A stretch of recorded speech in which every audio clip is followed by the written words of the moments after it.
One day, Edward was in the shed where he lived with the other engines. They were all bigger than Edward and boasted about it.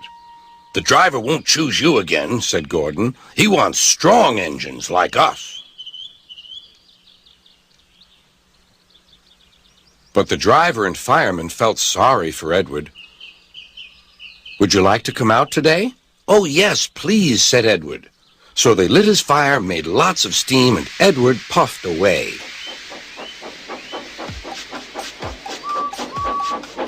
The other engines were very cross at being left behind.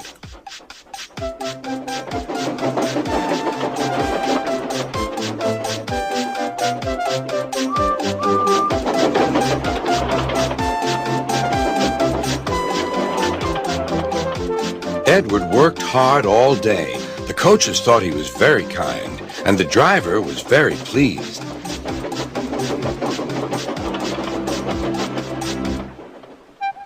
"I'm going out again tomorrow," Edward told the other engines that night. "What do you think of that?"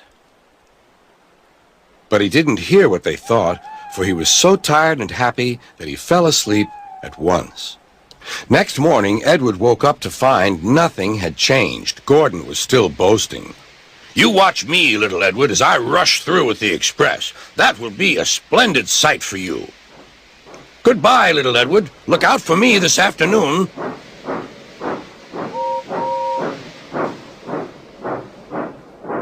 Edward went off to do some shunting.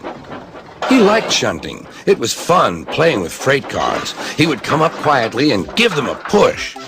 Then he would stop, and the silly freight cars would go bump into each other. "Oh!" they cried. "Whatever is happening?"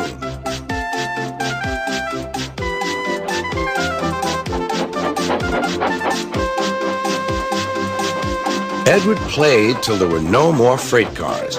Then he stopped to rest. Presently, he heard a whistle.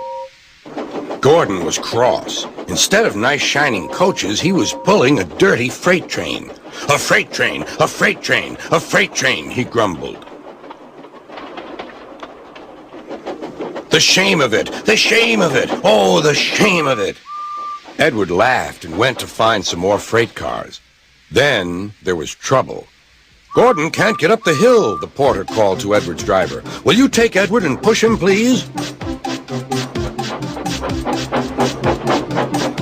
They found Gordon halfway up and very cross. His driver and fireman were talking to him severely.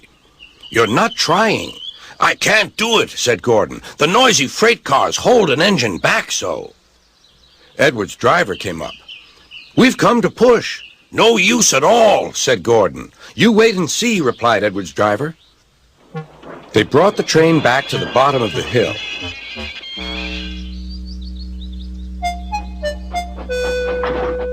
"I'm ready," said Edward. "No good," grumbled Gordon. They pulled and pushed as hard as they could.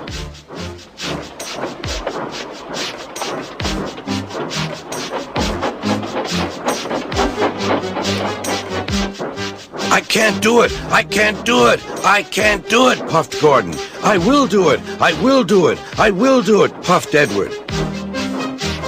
Edward pushed and puffed and puffed and pushed as hard as ever he could. And almost before he realized it, Gordon found himself at the top of the hill. "I've done it! I've done it! I've done it!" he said proudly. He forgot all about kind Edward and didn't say thank you.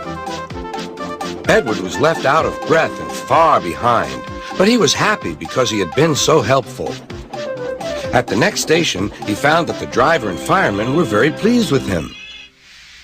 The fireman gave him a nice long drink, and the driver said, "I'll get out my paint tomorrow and give you a beautiful coat of blue with red stripes. Then you'll be the smartest engine in the shed."